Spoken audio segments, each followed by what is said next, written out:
Hello and welcome to our third Q&A session. We are here today and we have a couple questions to start out with that has prompted me to want to talk about barking with our dogs. Barking seems to be a frequent thing that people are coming to us for help with. So let's start out by talking about the different reasons that our dogs may be using barking to communicate with us or to others. There are times such as what would we call watchdog barking. That would be when they would be saying, hey, I see you, I hear you, I'm telling you that, and I'm telling my family over here. We have demand barking, or the PC phrase for it, request barking, where they are barking at you for something. Um, we have spooky barking. That is when they are afraid of something and they are requesting for more space so that they can feel more comfortable. We have boredom barking, which that one's pretty much easy implied there. They're just, I don't know what to do with myself, and just bark, bark, bark because of that. And the last one that I like to include is alone time barking. And we see that for dogs that have separation anxiety or isolation distress who are trying to relieve some of that stress by doing the barking. So we will see it in those different sorts of contexts. So whenever anybody reaches out to me and says, oh, help me, my dog is barking, I have to know a little bit more information to help them. So let's see if I can help some of our guests that did give us some questions ahead of time with the amount of information they have. And if they're joining us, hopefully they can give us a little bit more context if I need it.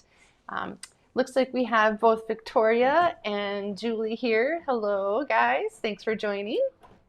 Okay, so Lisa reached out to us and said, our Labradoodle is a crazy barker. He barks at everything. Persons walk by the house, delivery guy comes to the door, an animal on TV, other dogs when he wants attention. We've tried turning our back to him, and even the non-shock bark collars help. So, from what Lisa has shared, it sounds to me like we most likely have a combination of watchdog barking, the hey, I hear you, I see you, I'm telling the world, and some demand barking here, since I see that he wants attention. So, in both of these cases, the dog is not upset. They're just being a dog. For watchdog barking, I always like to remind folks that this is one of the things that we brought dogs in for into our lives way back when. We wanted them to notice differences and tell us and alert these strange things, be it people or animals, that you were awake and you were there to take care of things. So asking for our dog to completely stop barking, that would be really tough. But what we can do is say, hey, thanks for doing your job. How about you do something else now? And I will cue them to do maybe 1 to 3 other behaviors that I know that they know really well. So I would, call them over to me. I might even have to, when I initially start this, get the food right on their nose to help prompt them away from the window a little bit, get them to do a sit, a down, maybe a little hand target. And then I would say, okay, all done. And then by that time, the thing is already gone. We've changed their channel. We've got them to start doing something else. And then most of the time, they're going to stop at that point. If they don't, however, and they go right back to the barking, then I'm going to say, too bad. I gave you a chance to change that channel, and you went right back to it. So now I'm going to implement a fine for you. And that would be me removing them from the doggy TV of the window and taking them maybe back to behind a gate in another room. I call that, you're grounded, or this is also referred to as a timeout. It is a nice, easy way to communicate that if you do this behavior, I am going to take your chance of repeating that behavior again away from you, and you're going to go somewhere super boring. So sort of like when our parents, my, when my age, when I was grounded and they said, go to your room, it's like, oh, it's not that I didn't like my room. I liked my room just fine, but I would rather be out playing with my friends. And we didn't have, phones and computers back then. So that is what I would do for the watchdog barking. Now, when it comes to the demand barking, I would do the same thing. For that one, I can find it a little bit more difficult to give them a competing behavior, because I have to think about, why is my dog barking at me? And sometimes it has to do with us just not burning enough of that energy. I know we get tired after work, and we may be short walk if we're not too tired. When we get home, take our dogs out. So our dogs, it's very easy for them to get bored and then start barking at us for interaction. And even if we're like, oh, stop it, and we get frustrated, and we may say, take out our frustration with our words, that's interacting with them. So it's still giving them that attention and that interaction. So what I like to do is think about, what can we do to avoid the situation in the first place? When is my dog tending to do this demand barking at me? What can I do to tire out my dog? So I like to pick up the toy box, first of all. I know many folks, when I'm in their homes, either in person or virtually, they have a wonderful selection of toys for their dogs, but they're all strewn out and on the floor. And so it sort of gets to be like a kid that lives in a candy store, where they're used to having all of this candy at their leisure. They can just go pick off the shelf whatever they want, rather than them not getting it as often and it being special. So what I like to do is pick up the toys, put them in the box, put them up on a shelf, then start rotating toys out. Rotate them out so they've got like maybe 3 or 4. They have different textures, different mouth feel to them, different ways that they would engage with them.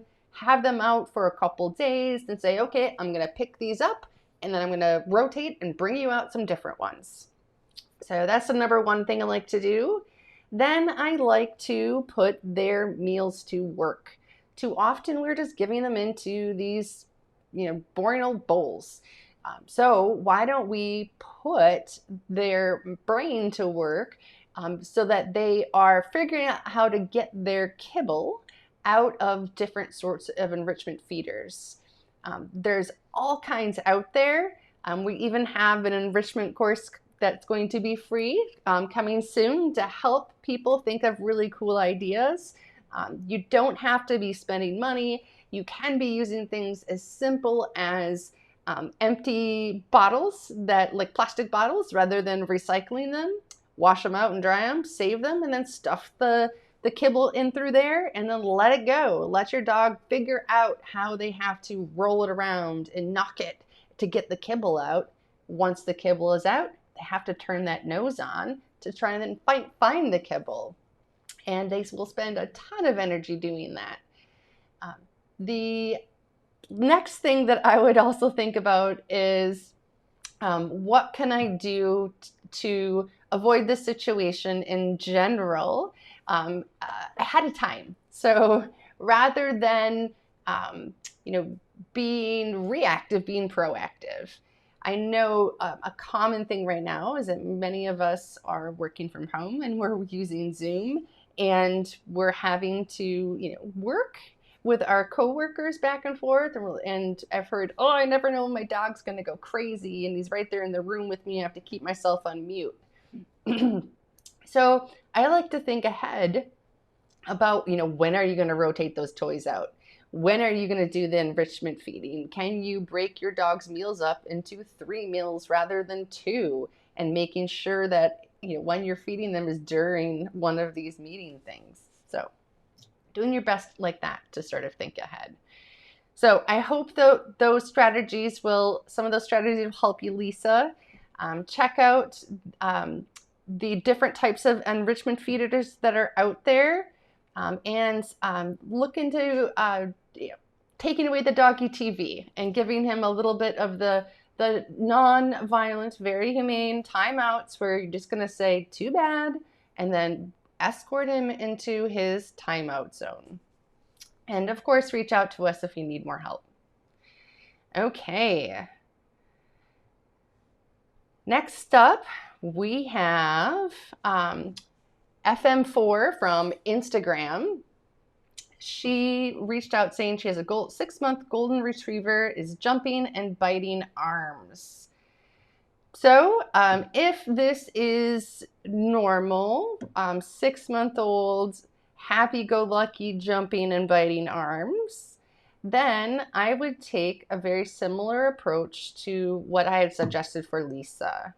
I would want to make sure that this jumping and biting towards your arms is in fun, and that it's not when you were, say, reaching for their toys, or if they're eating, or somebody, if we were having guests over, if a guest came in and they ran up and started jumping and biting, I would want to be addressing it differently, because those are dogs that are asking for more space.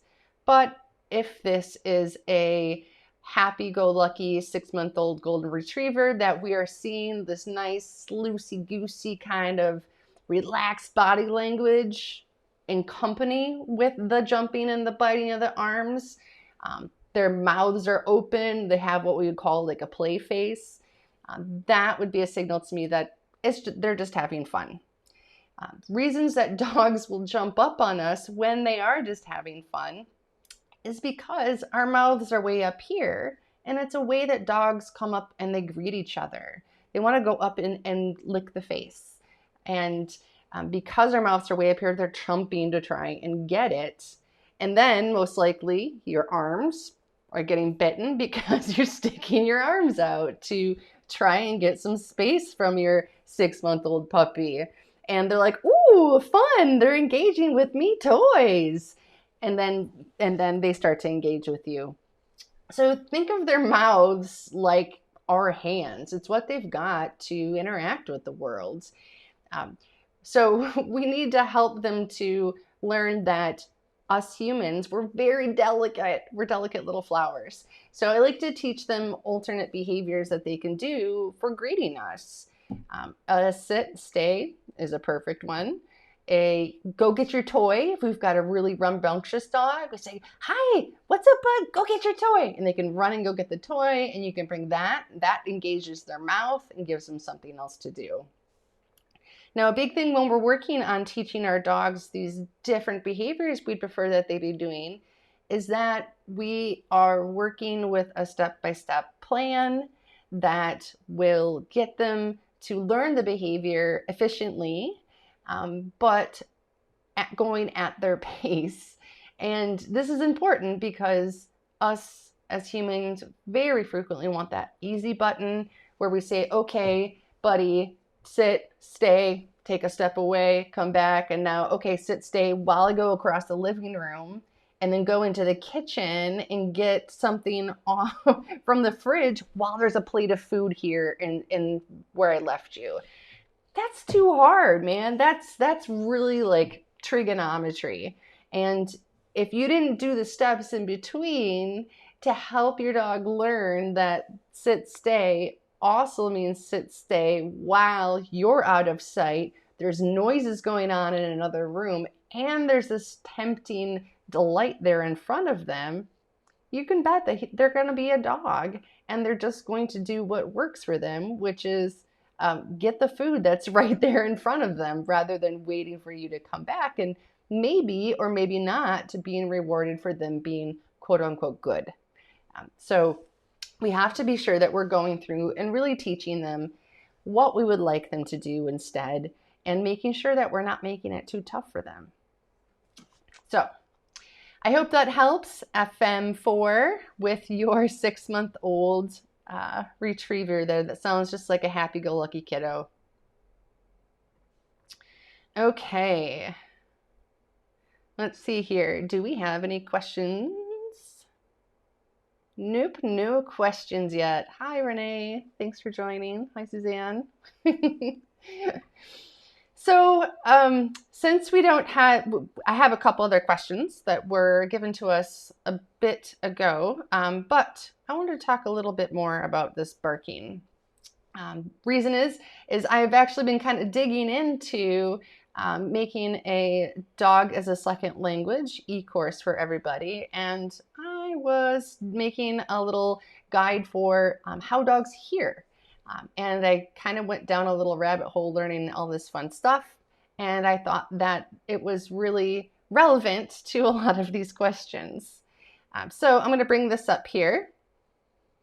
This is all about how dogs hear different frequencies than us. I thought that it was pretty interesting to learn the different ways that different animals hear things. So if we look at the very, where the elephant is, they can hear what are called infrasounds, where they're below what us as humans can hear. And then we got dolphins and bats on the other side, mice and dogs, part of it, they can hear ultrasound, that are sounds way above what we can hear. So when we say, like, oh my gosh, why is my dog barking? I can't even hear anything. Well, this certainly could be part of the reason why.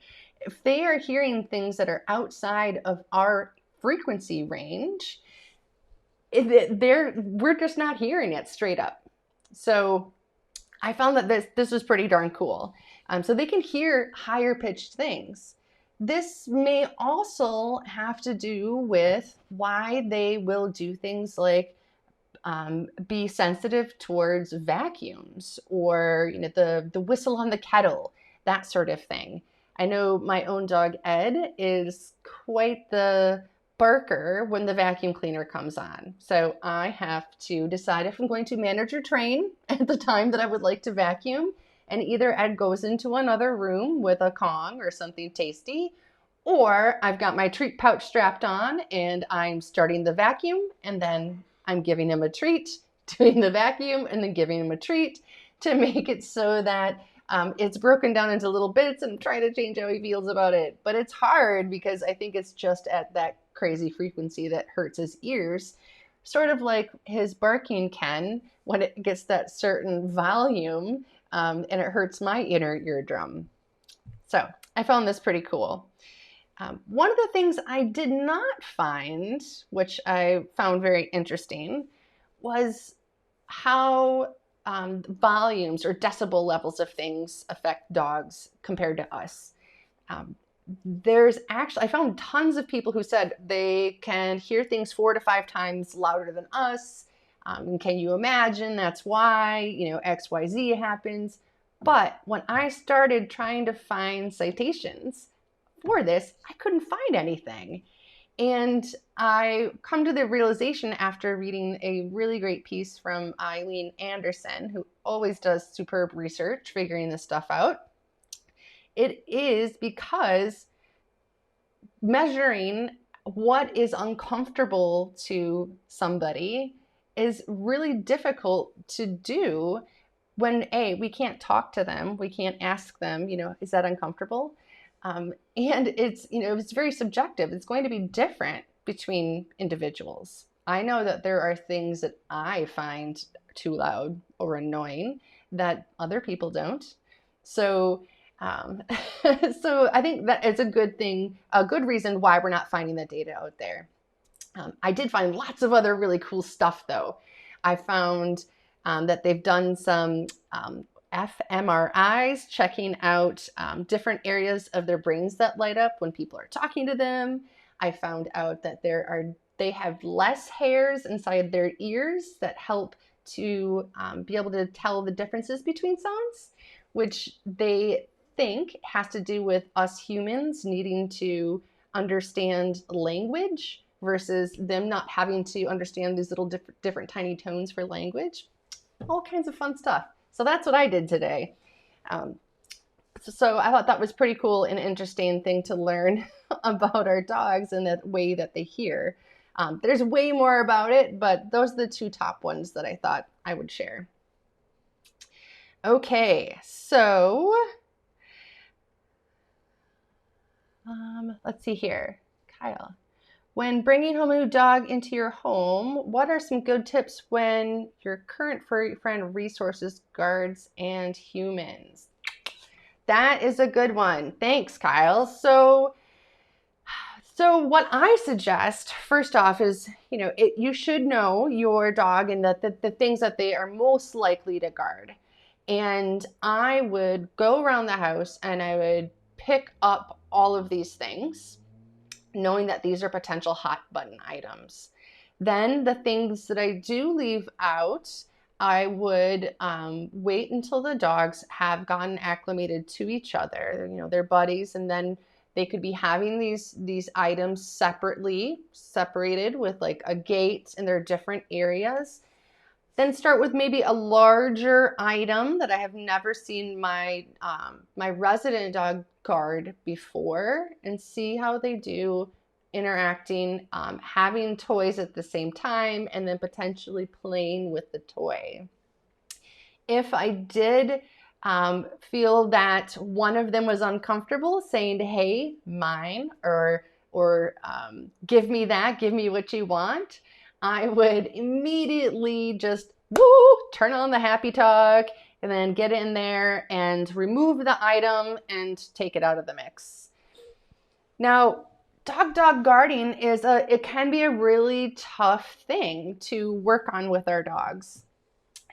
It's because I can't say, hey, Fluffy, go towards Fido, don't make eye contact, stop, and then turn around and come back here. They're not like humans when I'm teaching humans on how to approach a dog's food bowl. They can't take that kind of instruction. So you have to get really savvy about dog body language and really work with somebody who can help you through a graduated plan to help your dogs to feel better about sharing things or being in the same space with those things. I will tell you, though, many people, including trainers, choose just to manage those situations. Your dog is not going to die of rawhide removal if they never get rawhides again. They're not going to be sad if they have to be in their own space and having the whole toy to themselves. No, not at all. So I'm a big fan of management.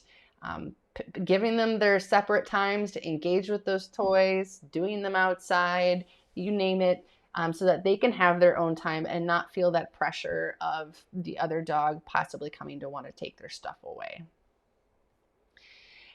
And that makes me think of, I also got some videos here, and I wanted to show folks of some different barking, and you can let me know if you think that which of these dogs is resources guarding. I'm going to show you two videos, and which dog is not resource guarding. So resource guarding, you can see barking, because they're saying, get away, accompanied with growling. You can see them hunching over objects more and freezing, or maybe giving a little stink eye to the other dog or person for that matter, requesting that the dog get back, snapping, and then of course we can see biting. We can also see lower level stuff like tongue flicking, grabbing the object, moving away. So those are the kind of things we can see. All right, so I'm going to show you two different videos.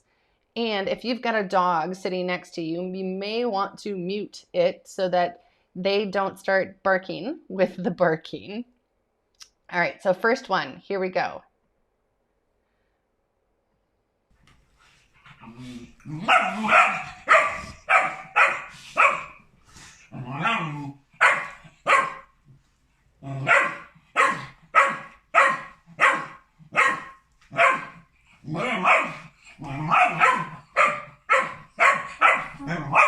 Okay, if anybody's here that just watched that, let me know in the comments if you think that's resource guarding with either one of those dogs with that barking. They're both were doing a little bit of barking there. And then I'm going to show you the next one. So that'll be video 1. You can say yes or no. Video 2. All right.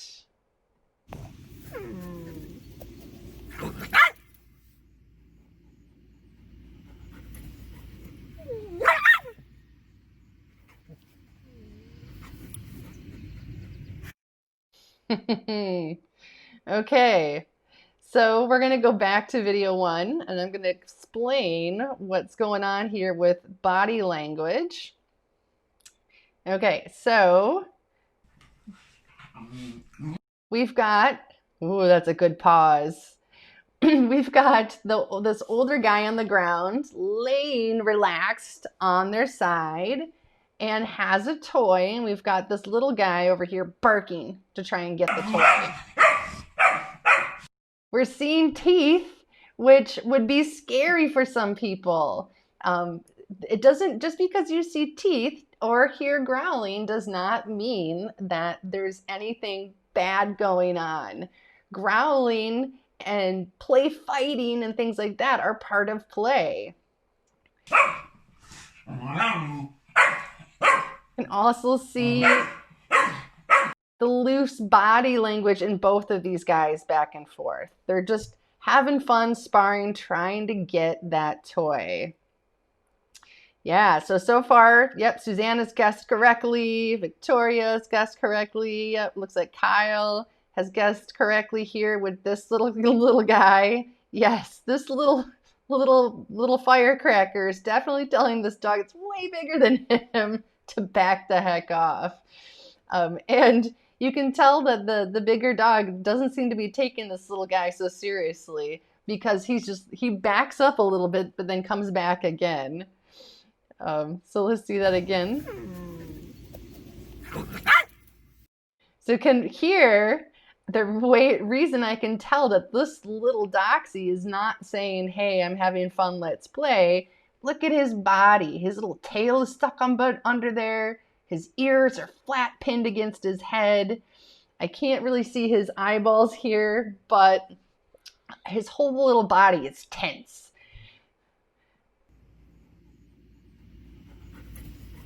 Oh, we see a little, you can kind of, I'm pausing it to try and catch it, but you can see his lips start to come up there, and he's starting to bring them up to be like, oh, check out my teeth. Oh. Yeah, good. Okay, so that little man was definitely resource guarding. So I just love watching videos of dogs and helping people to understand why these contexts matter. Like if you told me, your little dog was barking at your big dog with a toy, is it the example of the Doxy who's saying, back off, dude? Or is it an example of the little, what I think is a Irish setter telling to the older guy there, hey, give me that toy, I want to play. Like he was just being, like a little kid, and his whole body was relaxed, and so was the other older guys. So these contexts matter. So if I need to have, that's part of what goes into meeting with professionals, if they're going to ask you these things. And what's lovely is video. Even before we had to do everything virtually because of the pandemic, I most likely am not going to be seeing these behaviors when I'm there. And guess what? I'm not going to be provoking your dog into doing these behaviors, because that little Doxy was clearly not comfortable. I don't want to make a dog uncomfortable.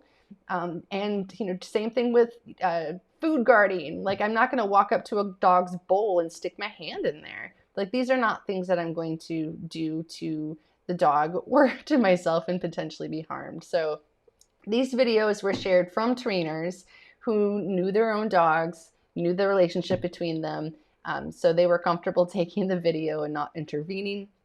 That's why I have the pleasure of being able to share these with you guys.